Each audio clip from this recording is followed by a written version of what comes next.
Hey guys, Chris here from flippingcars.co.uk and welcome to The Big Flip, Part 1, Take 2, Part 2.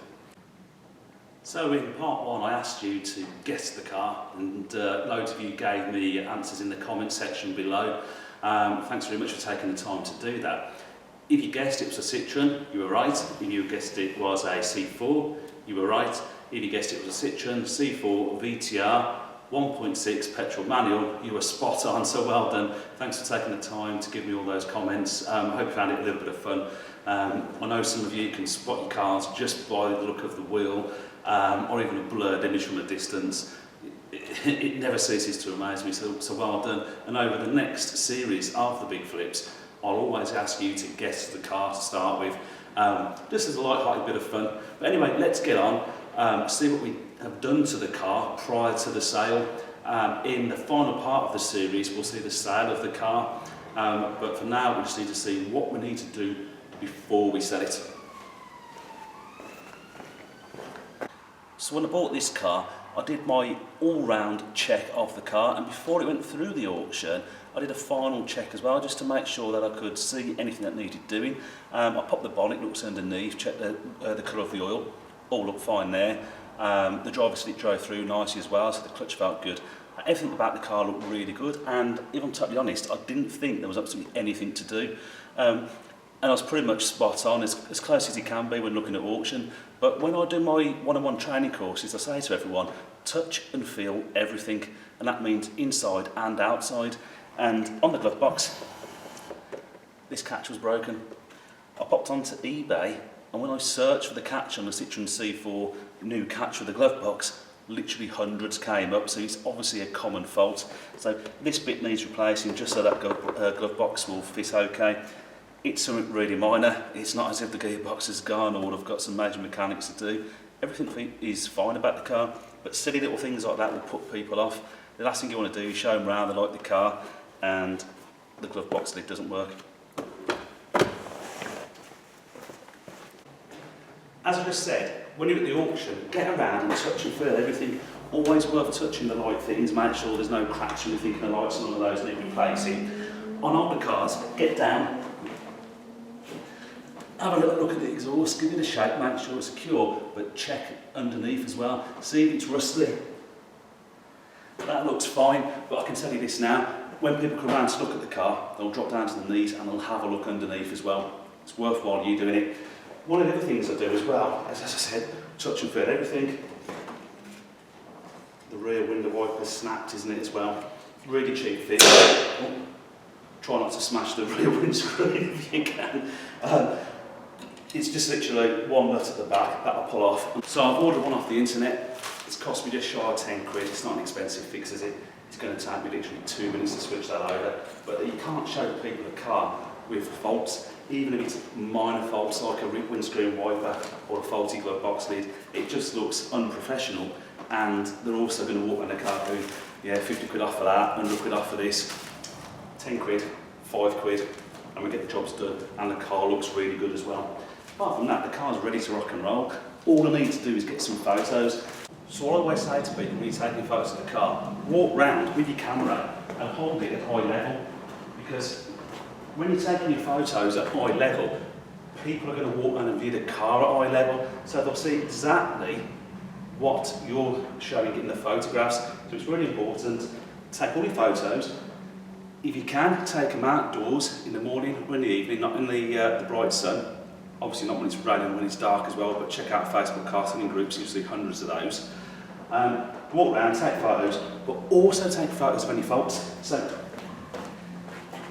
down here is a slight scuff on the sill. I'm not going to do the repair. It's probably not going to add any value to the car, so I'm just going to sell it as is, and it's only a minor mark anyway. People can live with that.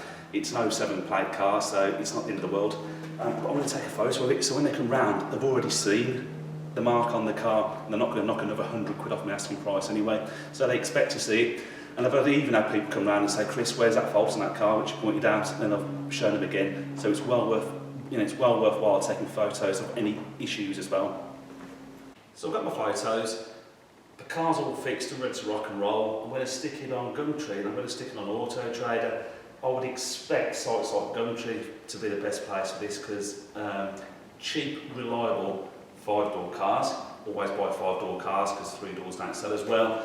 Think about families who want to buy cars, they need 5 doors to get the kids in, people who own pets who want to shove the dog in the back, especially if it's an estate car, even better. So 5 doors estate's awesome. This isn't an estate obviously, but it is 5 doors. So I'm going to stick it on Gumtree, I'm going to stick it on Auto Trader as well, because you just never know, it might still on there, people do look for cheap cars there as well. But I think Gumtree is probably going to be the place for this one to sell. I'm going to stick that on. I'm going to price it around about the £2 grand, and I'll include 3 months of warranty, because as car dealers, we have an obligation to sell good quality cars to people.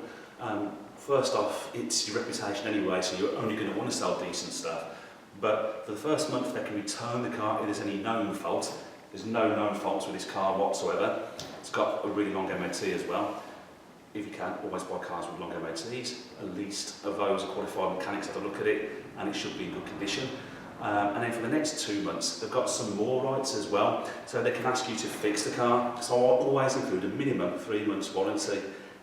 Some people I know include their own warranty, but that money's going to come out of your back pocket. So if you can, use a third-party warranty company to put a warranty on it, and it just saves you the hassle of having to see the car again should something go wrong, because we sell cars in good faith, but they're mechanical and they go wrong. So look, you know, it's one of those things, always worthwhile sticking a decent warranty on the car. What I'll do is I'll give you an update once I've sold the car. I'll let you know how the whole sale process went and what we made on the car, what the profit was, because I'm going to list it for £2 grand, but I might not get £2 grand, and see if I can double my cash on this one. Always try and double your money on the first flip.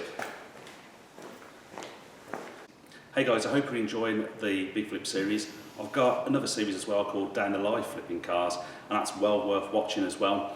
There's a link to that in the description below. What car should I buy next? I'm already thinking now what my next car is going to be. I'm probably going to have around about £1,800 to £2,000 to spend on it.